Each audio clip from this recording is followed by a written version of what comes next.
திருச்சிற்றம்பலம். தென்னாருடைய சிவனையை போற்றி, நாட்டவர்க்கும் இறைவா போற்றி. ஒரு கதை பார்க்கலாம்.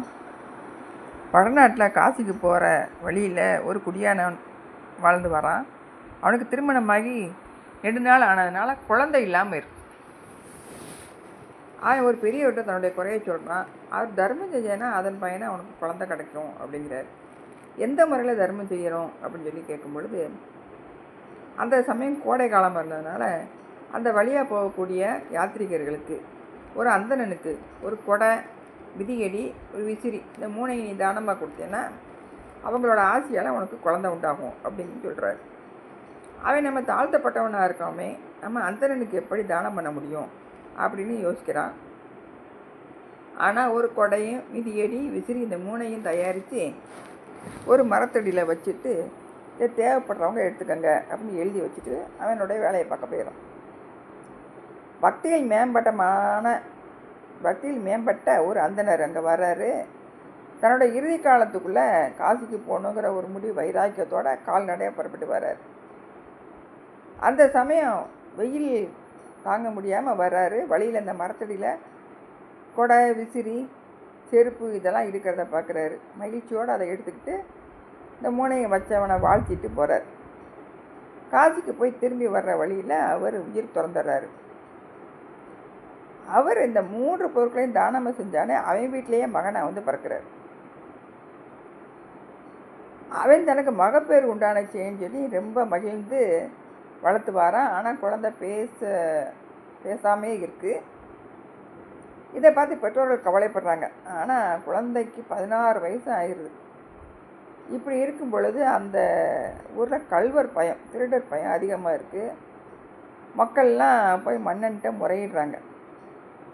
அரசன் அப்போ தினந்தோறும் வீட்டுக்கு ஒருத்தராக போய் 4 ஜாமத்துலேயும் பறை கொட்டி காவ காக்கணும் அப்படின்னு சொல்லி சொல்லும் பொழுது, அதே மாதிரி வீட்டுக்கு ஒருவராக பறை கொட்டி வர்றாங்க.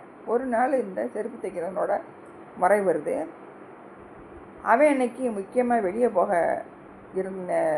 பணி இருந்ததுனால தன்னோட மனைவிக்கிட்ட அந்த ஊம மகனை அந்த பறை அடிக்கிற பணிக்கு போக சொல்லிடுறான். தாயும் அன்னைக்கு மகன்கிட்ட அந்த பறையை எடுத்து கொடுத்து பறையை 4 சாமத்திலையும் அடிக்கணுங்கிறத அவனுக்கு சொல்லி அனுப்பி வைக்கிறான். பிறந்தது முதல்ல 16 வயசு வரைக்கும் பேசாமல் இருந்தவன் அந்த முதல் சாமம் முடிஞ்சதும் பறை அடிக்கிறத நிறுத்திட்டு வடமொழியில் ஒரு ஸ்லோகத்தை சொல்கிறான். அதை அந்த நாட்டு அரசன் கூர்ந்து கேட்குறான். இப்படி இந்த சிறுவன் 4 சாமகத்துக்கும் பறையை கொட்டி 4 ஸ்லோகங்களையும் சொல்லி முடிக்கிறான். பொழுது புலந்துருச்சு. விடிஞ்சதுமே அவன் வீட்டுக்கு போயிடுறான். அந்த சிறுவன் தன்னோட வீட்டுக்கு போய் அந்த பறையை வச்சுட்டு அவனோட வேலையை பார்க்க போயிடுறான். அரசன் காலையில் எந்திரிச்ச உடனே அரசவைக்கு வர்றாரு. மந்திரிகிட்ட நேற்று பறையை அடித்தவனை போய் கூட்டிகிட்டு வர முடியும் ஆணையிடுறாரு. அவனும் சேவர்களுக்கு கட்டளையிட்டு அந்த செருப்பு தைக்கிறவன் அழைச்சிட்டு வர்றாங்க. அவன் அரசனை பார்த்து நடுங்கி போயிருக்கேன். ஆனால் அவனை ஆசனத்தில் உட்கார வச்சு, நேற்று இரவு நீ பறை கொட்டும்போது சொன்ன அந்த ஸ்லோகங்களை சொன்னையே, அதுக்கு பொருள் என்னன்னு சொல்லி கேட்குறாரு. அவன் ரொம்ப எந்து போய், அரசே, நேற்று இரவு நான் பறை கொட்டியவன் என் மகன்தான். நான் வெளியே போயிட்டேன். ஆனால் அவன் பிறவி ஊமை. உடனே அரசனுக்கு அந்த சிறுவனையும் அழைச்சிட்டு வாங்க அப்படின்னு சொல்லி சொல்லிடுறார்.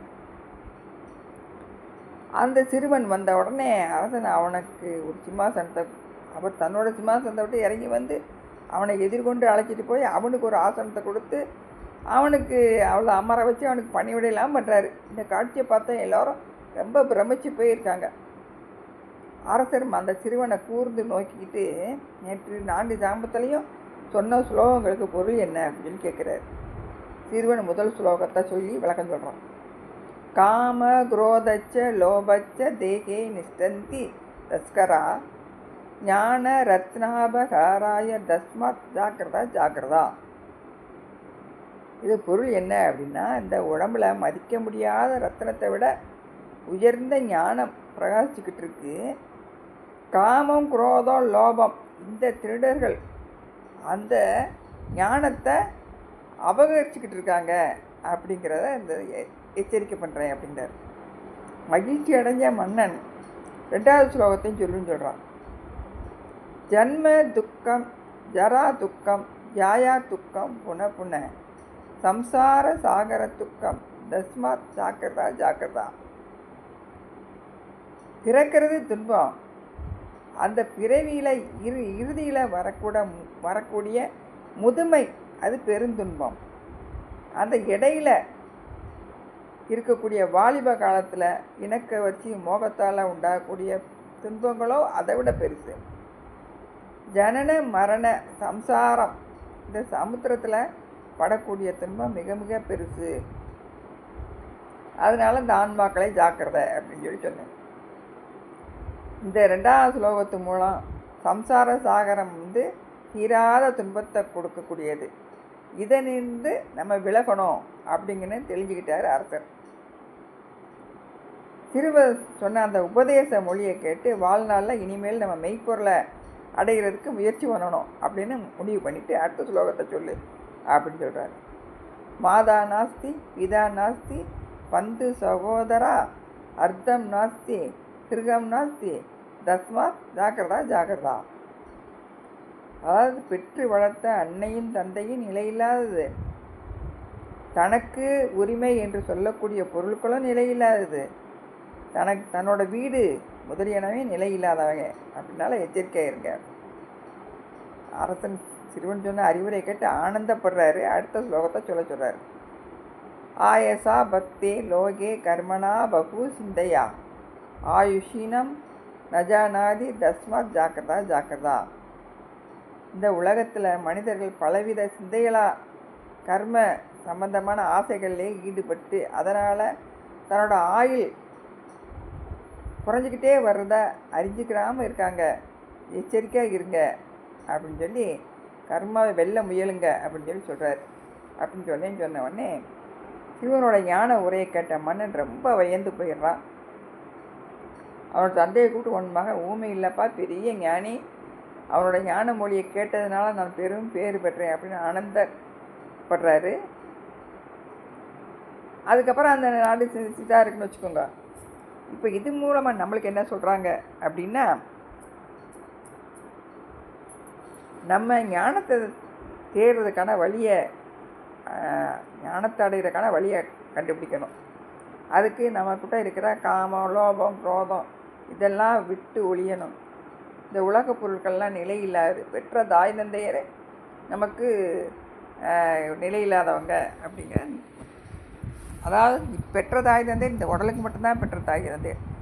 இறைவன் தான் அந்த உயிருக்கு எப்பயுமா தாய் தந்தையமாக இருக்கக்கூடிய, அவனை அடையிறதுக்கான முயற்சியை நம்ம செய்யணும். அந்த ஞானத்தை பெறுறதுக்கான வழியை தேடணும் அப்படின்னு சொல்கிறாரு. இதே பொருளுடைய சிவஞான போத பாடல் இருக்குது.